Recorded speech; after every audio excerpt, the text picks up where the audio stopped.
now we'll go to Bruna. Bruna, are you ready? Yes. Go ahead. Oh, I'm trying to share my PowerPoint. Could you see it? Could you see it?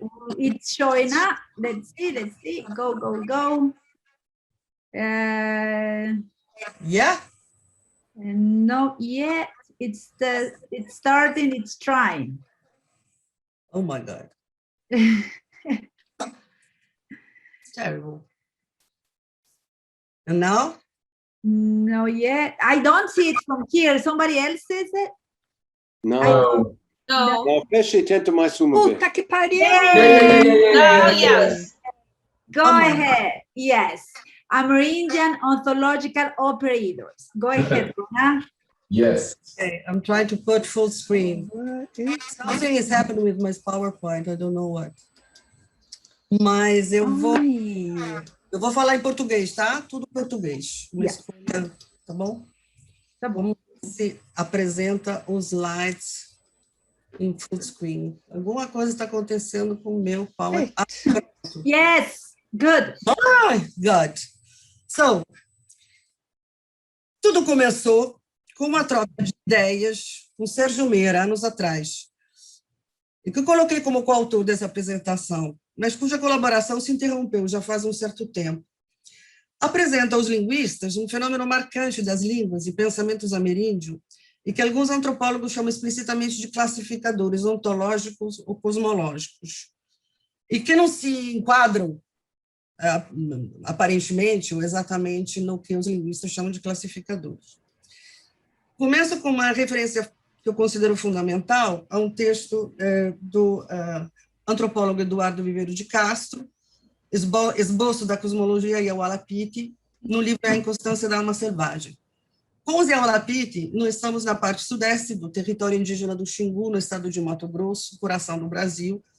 No sistema regional é multilingüe e multiétnico, conhecido como Alto Xingu, onde estão presentes línguas arawak, são todos grupos com intensa convivência e sistema de trocas. Então, 3 línguas arawak, o Auja, Menaco e o Alapiti, estão presentes também 4 variedades, 2 variedades da língua caribe do Alto Xingu, e 2 línguas tupi, o tupi-guarani, que é Maiorá, o Eti, e uma língua isolada, que é o Trumai. E o Alapiti e o Auja-Menaco são as línguas do subsistema arawak alto-xinguano. Conforme Barcelos Neto, o mesmo esquema de classificadores ontológico funciona perfeitamente para o Auja, e o mesmo pode ser afirmado para o Menaco, conforme a etnografia de Thomas Gregg. Cito agora Viveiros de Castro, falando dos chamados operadores ou classificadores ontológicos ou cosmológicos Yahualapiti. 4 modificadores posnominais na língua Yahualapiti, com a função de modular e a capacidade referencial e o modo de expressar desvio de ou a proximidade a protótipos categoriais. Operadores ou categorizadores ontológicos Kuman, o significado de supernatural, exagerado, fora do lugar, o hiper, essa é a minha tradução, hiper, pruro, verdadeiro, adequado, mina, similar a, tendo a propriedade de, malu, ruim, inútil, insatisfatório. Quando eu buscava subsumir um referente numa classe mais geral, as respostas quase sempre levavam a que existiam distinções cruciais dentro do paradigma denotado pela categoria.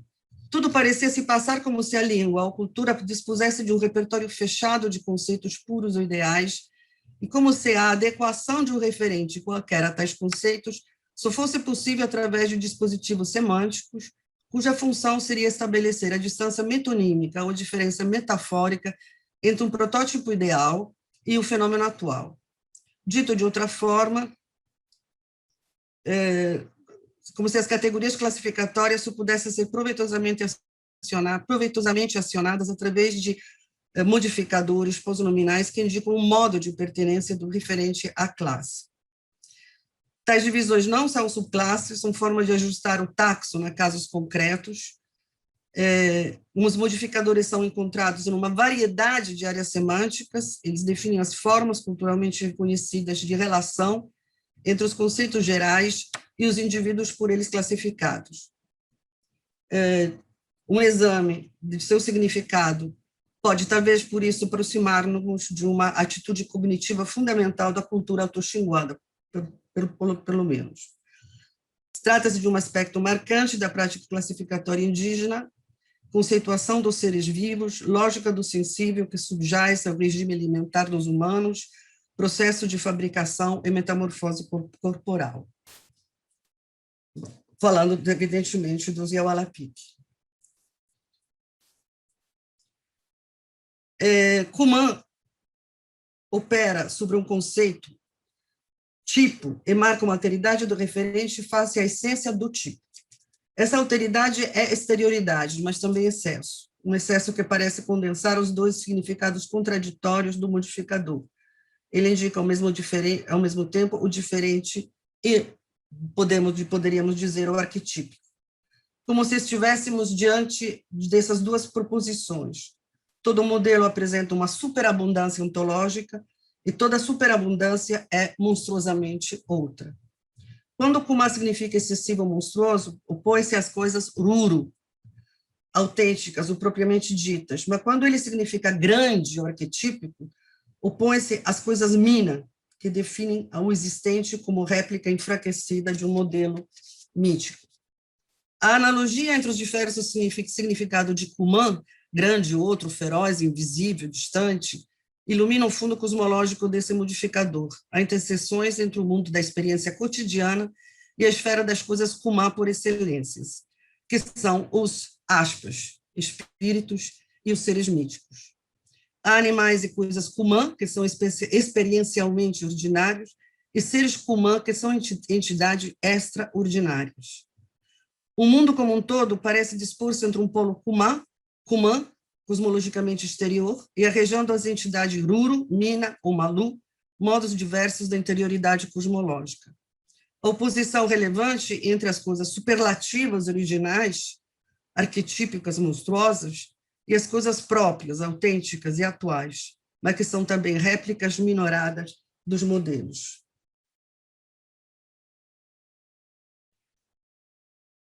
Esse é um esquema proposto por Eduardo Loureiro de Castro, no texto citado, e esse sistema se dispõe entre dois polos, o dos seres Kumã e o dos seres Malu, monstros perfeitos versus simulacros imprestáveis, passando pelas coisas Ruru, adequadas ao modelo, e as coisas Mina, próximas ao modelo. A possibilidade de se desdobrar uma posição diádica, Mina, Kumã ou Ruru, Malu, de acordo com as exigências de especificação, indica que o sistema desses modificadores ou classificadores não está colado a taxonomias cristalizadas. Na verdade, a classificação por gradiente de distância relativa a um tipo parece caracterizar um traço geral da cultura Yawalapiki.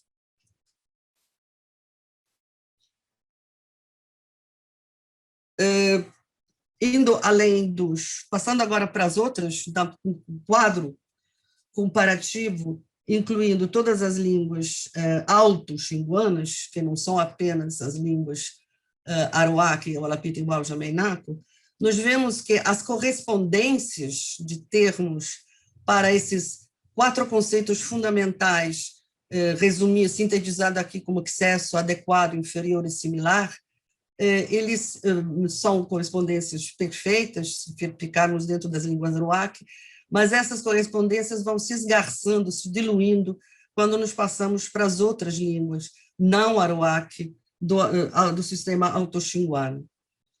O modificador Kumã, agora vamos focar as línguas caribe do Alto Xingu, particularmente essa variedade Kuikuro, mas isso vale para todas as variedades da língua caribe do Alto Xingu. O modificador Kumã corresponde exatamente ao modificador Quero em Kuikuro. E Recuro, por outro lado, está relacionado, evidentemente, ao modificador Ruru em Yawalapiki. Mas aí as correspondências não podem ser reproduzidas. O morfema quero, em Kuikuro, marca um membro especial de uma categoria que desvia do estado normal ou adequado, podendo ser maior, o perigoso, o predador, o menor, ou um itzek, tradução ruim, espírito. Todo itzek é um ente quero. Podemos dizer que quero é um classificador, modificador, com função de operador ontológico, que marca um diferencial absoluto do membro extraordinário de uma categoria nomeada pelo nome modificado, configurando uma espécie de subcategoria de entes extraordinários. E trata-se de um modificador de extrema relevância na cosmologia, no pensamento, na vida Kuikuro. Basso descreve esse mesmo morfema em Kalapalo, com variedade do Kuikuro, como sufixo nominal aumentativo e acrescenta que este morfema implica frequentemente que a criatura é um ser poderoso, um itzek. Quero contrasta paradigmaticamente, que agora vamos ver a especificidade do que acontece nas línguas caribe do Alto Xingu. Quero contrasta paradigmaticamente com o modificador recuo, instância adequada, real, visível de um ente verdadeiro, ou com não quero, um zero. Quero e recuo, então, constitui uma díade de operadores de classificação ontológica nas línguas caribe e alto-xinguana, um tanto diferente do sistema proposto por Eduardo Viveiros de Castro para as línguas arawak e alto-xinguanas. Então, rapidamente, passando alguns exemplos, o quero, na classificação etnozoológica ou zoológica, o quero se opõe ao não quero, né, diversificando duas subespécies, né, de uma mesma espécie, como aqui vemos o tucano, o carroco, o tucano de bico verde, e o carroco quero, que é o tucano sul, mas de tamanho maior e com um bico mais saliente, ou seja, tem características morfológicas diferenciais e mais salientes. Também o quero, oposto ao não quero, caracteriza uma série de outros campos semânticos, enfatizando a noção de distância no espaço, distância cognitiva, distância geracional, como, por exemplo, a diferença entre a piti, avô, a piti quero, bisavô, higo, neto, higo quero, bisnetos, o excesso xamânico, tucuti, o nome comum para beija-flor, né, uma ave, e tucuti quero, que é o tucuti mítico, que é um itzek perigoso e dono do piqui em Beoto. Também há uma ideia de excesso. Quero modifica nomes que denotam sintomas de doenças, adicionando intensidade para as enfermidades trazidas pelos caraíbas, pelos brancos, como tongo, tosse, tongo quero, tuberculose e coqueluche. O com nomes de eventos naturais, quero também adiciona uma intensidade excepcional, com orro, chuva, com orro, quero, tempestade. E conflui excesso de distância, como, por exemplo, no exemplo, canga, que é um hiperônimo para peixes em geral, e canga quero, que é tanto um peixe espírito, um peixe itzek, como a baleia, quer dizer, ser distante geograficamente e conhecido apenas através de livros ou de páginas de revistas. Agora, o quero também temos um outro jogo de relações oposições, onde o recuo se contrasta paradigmaticamente com o quero, mas isso numa posição triádica. Por exemplo, o caso do napig, que é o nome genérico para a família Galbulidae, aves, dentro da qual se distingue as duas espécies conhecidas localmente, que é o napig recuo, verdadeiro, o ariramba de cauda ruiva, do napig quero, o hipernapig, ariramba do paraíso. Recuo também entra num jogo tripartido com o quero, quando se trata no campo das certas categorias sociais, como aqui apenas um exemplo, caraija e não indígena, os brancos em geral, mas é importante distinguir os caraija recuo, os brancos verdadeiros, que são os brasileiros, e o caraija quero, que são os hiper caraija gringos, estrangeiros. o recuo versus não recuo, como no caso de uma outra categoria social, aneto, chefe. Não existe um aneto quero, não existe hiperchefe, mas existe, evidentemente, aneto recuo, chefe verdadeiro, quando ele é descendente pelas duas linhas paterna e materna de chefes. Então, voltando a esse esquema, essa tabela das línguas alto-xinguanas, nos vemos interessante como, a partir das línguas não arawak, na parte inferior da tabela, essas correspondências vão ser mais limitadas, apesar de se manter a centralidade da noção de Kumã, né, do hiper, do excesso, do extraordinário, e já menos, mas ainda se mantém o caso de adequado, do verdadeiro, e já se torna quase praticamente as correspondências desaparecem nas últimas duas categorias, do inferior e do similar. Interessante. 5 minutos. Sim. Interessante o que diz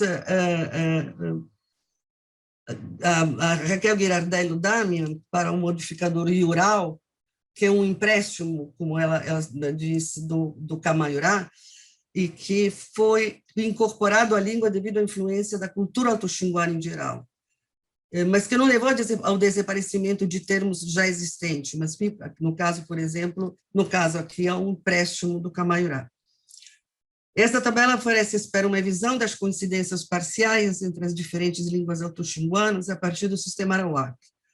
Ainda faltam dados, mas já é possível dizer que os distanciamentos das línguas não arawak revela a matriz arawak do sistema alto-xinguano, de mais de 1000 anos, e os processos históricos diferenciais de chegada e inclusão, sempre parcial, dos diferentes povos caribe, tupi e trumai à região, processos para os quais são fortes as evidências arqueológicas, etnográficas e através das histórias orais.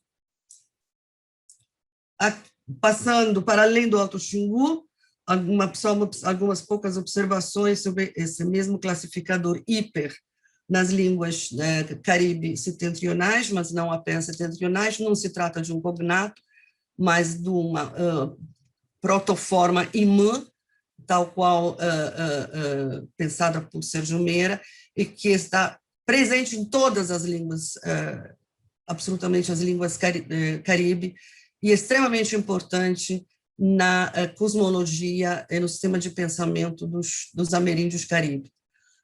Inclusive no Bacairi, que é uma língua caribe meridional, do ramo pecodiano, não xinguano. E agora um chute para além das línguas caribe. E aqui ele toma um pouco assim, uma proposta de Melo de Castro, a ser evidentemente validada ou não, deixando aqui na primeira linha as categorias Eualapiti, nós vemos uma possibilidade de aproximação de outros desses classificadores modificadores, como o caso do Guarani, o Guaçu, como o Cumã, o Eté, o Mururo, o Rana, que ao mesmo tempo engloba o inferior e o similar para as línguas tupi-guarani. No caso do Runicuim, isso vem do livro de 1994, de Desré e Bárbara Kaifenheim, 60 páginas dedicadas a esses classificadores e modificadores, em que, segundo o Verde Castro, há uma correspondência bastante interessante. No caso, interessante, particularmente, chama a atenção o Caguarria, essa segunda linha, porque o João Paulo Denofrio, na sua dissertação de mestrado, dedica praticamente a sua tese a uma análise aprofundada de um conjunto de modificadores que ele diz que são altamente produtivos no discurso caguarriba. Diz o Denofrio, eu percebi a importância de alguns conceitos frequentes expressos como uma forma de modificadores semânticos, 4 sufixos muito difundidos no léxico caguarriba que parecem caracterizar relações cosmopolíticas. São essas que estão aqui na tabela. E ele diz, a similitude entre esses conceitos, entre os conceitos de Eualapiti e este dos Caguarriba é bastante impressionante. constato que a tradução dos conceitos Iawalapiti está bem de acordo com aqueles desses morfemas, desses modificadores Kaguarriba. Para as línguas GOPS, só temos uma proposta da Marcela Coelho de Souza para o Quincede, tentando colocar, né, alguns modificadores do Quincede nesse esquema de relações, mas é interessante ver como, segundo a Marcela, a expressão do excesso, né, hiper, e do inferior, né, do inútil, do imprestável, se conflui numa mesma forma.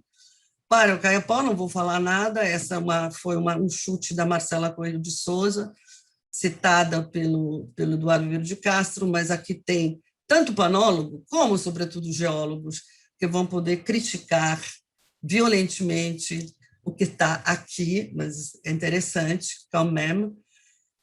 E aí, meus amigos, algumas considerações finais apenas. E eu lembro aqui a fala de Elton Krenak e do Jair de Resbel na abertura do Amazônicas 8. O que eu fiz é apenas, eu diria provocação, mas vou falar de sugestão, uma sugestão antropológica dirigida aos linguistas, para abrir fronteiras, incluir diversidade de perspectivas, conceitos, interfaces entre formas linguísticas, categorizações, apreensões cognitivas, filosofias ontológicas, outras sem cair, evidentemente, em qualquer determinismo. E este é só um prólogo, um preliminar. Mais dados, mais comparações, maior colaboração interdisciplinar para nós nos aproximarmos de uma atitude cognitiva que acredito é fundamental no pensamento ameríndio. Muito obrigada. Aqui uma hiperonça para vocês, e uma onça cuera, uma onça cumã, e só ao final uma homenagem e agradecimento, homenagem a todos que foram levados pela Covid-19, mortos pelo vírus e por esse governo, aos Coicuro, todos os povos autoxinguanos, aos colegas amigos antropólogos linguistas, a Sérgio Meira, e aos organizadores do Amazônicas 8. E aqui as referências citadas nessa minha apresentação. Muito obrigada. Desculpe a rapidez. Excelente. Thank you, Bruna. Muchas gracias. Muy bien. Tenemos unos 8 minutos para preguntas. Por favor, adelante. Si tuvieran preguntas, ahí hay una. Bernard, adelante. Oi, Bruna. Obrigado pela apresentação. Achei interessante demais. O D'Onofrio, acho que ele tem se interessado em países em Panará que são parecidas, que se corresponderiam ao que é autêntico e ao que não é autêntico. Esse último, que é Criti, é usado muito frequentemente na língua para nomes de animais, como Tepacriti, que é um peixe, um bagre, Tomacriti, Quacriti, é o macaco-aranha. Também usado para realidades novas para os Panará. Por exemplo, um veado de algum outro país é chamado de Yanciacriti. E a minha pergunta era sobre dos usos desse acriti em Panará, que é para formar realidades tecnológicas novas. Isso os Panará usam muito. Por exemplo, PEN, que é fala ou falar, para a rádio, eles usam PEN acriti, que seria como uma fala não autêntica, né? Não sei se você detectou, se você tem constância desse uso do que é não autêntico para realidades, digamos, tecnológicas novas. Bruna, estás en mudo.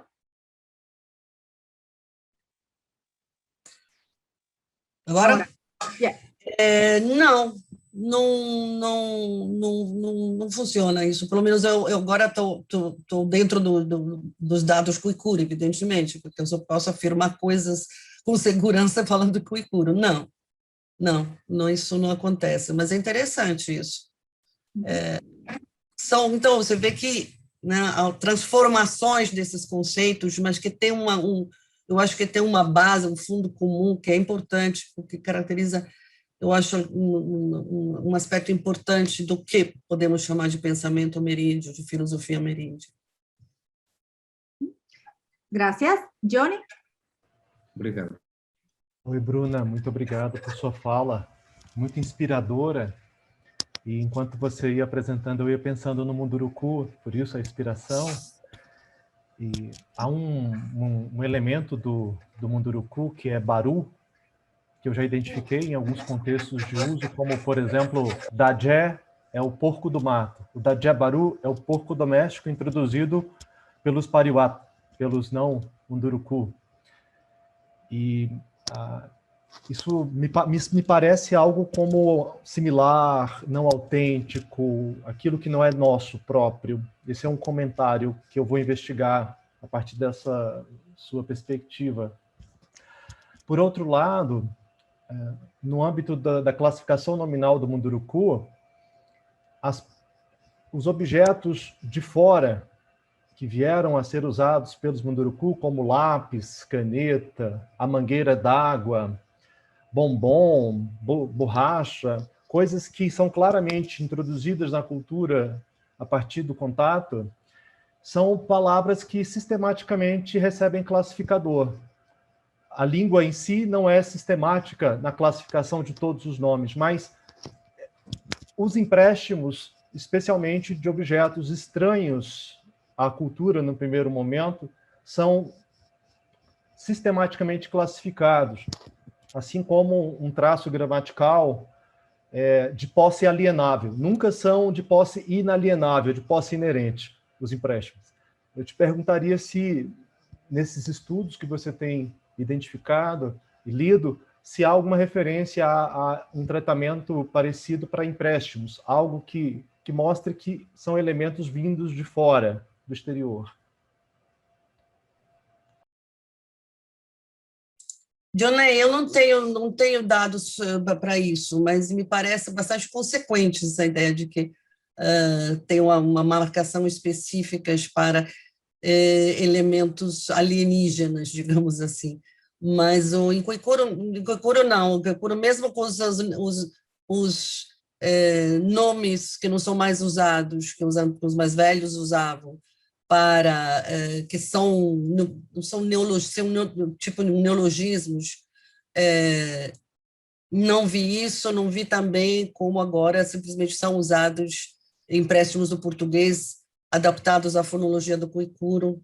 Eles não podem ser possuídos senão através da clássica perífrase minha posse X, não, como é o caso de aves, né, todos os animais que podem se tornar pet, né, animais domésticos, eles não são possuídos diretamente, né, pela morfologia de posse, mas são a relação com o animal doméstico é meu animal doméstico, cachorro. Não, cachorro pode ser possuído, mas outros não. É meu animal doméstico, gaivota, por exemplo, que pode ser um pet, né? Mas inclusive o termo para animal doméstico é tolo, que é também o hiperônimo para aves, e também significa outra coisa, significa ser amado, amante, etc. Mas não vi isso, mas faz sentido. Quer dizer, acho que são coisas interessantes a serem exploradas e comparadas, né? Muito obrigado, Bruno. Gracias. Tenemos tiempo para 2 preguntas breves, por favor, Marina e Françoise. Certo. Bruna, parabéns pela apresentação, gostei demais. Obrigada. Eu queria saber, isso que você descreve, Denofre descreve para o Kawa-Riva, cabe muito bem na descrição do Guajá também, essas 4 diferenças, né, ontológicas, esses modificadores ontológicos funcionam muito bem, principalmente para a classificação do mundo animal e humano também. mas o Guajá tem uma especificidade de que esses mesmos sufixos, no caso do Guajá, ocorrem com verbos também, principalmente esse que você chama aí de excesso e inferior. Então, a semântica deles com verbos tem a ver com uma intensificador, uma ação intensificada, e no caso do inferior tem a ver com uma ação atenuada. Eu queria saber se em alguma dessas línguas que você olhou, se os mesmos morfemas ocorrem com verbos também. Também não vi, não. Eu se posso dizer que, por enquanto, o que eu vi são, digamos, assim, modificadores nominais de nomes, né? Não é bem aí. E nesse caso, quer dizer, eu estou vendo, são todos casos de modificadores ou classificadores nominais, né? Certo. Por exemplo, na língua caribe-atoxinguana, Coicuro especificamente, é muito fácil, quase sempre os incautos confundem recurro com ecurro. Tem uma aspirada inicial que é absolutamente fundamental. Recurro entra na relação de oposições fluidas, digamos assim, com quero, né? Com Kuman, né? com hiper. E ecurro é um advérbio, Tá. que significa mesmo, né? Tá certo. Uma intensificação, mais ou menos. Mas não é o mesmo morfema. Não, absolutamente. O problema é que tem uma mesma raiz dentro, sim, né? Você tem uma raiz, no caso do recurro, mas no caso do ecurro, tem uma raiz recu, que é identificável, inclusive pelos próprios falantes, né? Que é a raiz para consertar, curar, enfeitar, fazer bonito. Aí tem umas conexões possíveis a se fazer. Mas Tá, legal. é isso. Bom, Bruna, obrigada. Muchas gracias a todos, a Bruna en particular. Ya no tenemos tiempo para otra pregunta, pero François, tal vez le puedas... Tenía exactamente la misma pregunta que Marina. Perfecto, entonces todo está cubierto. Excelente. Gracias, Bruna.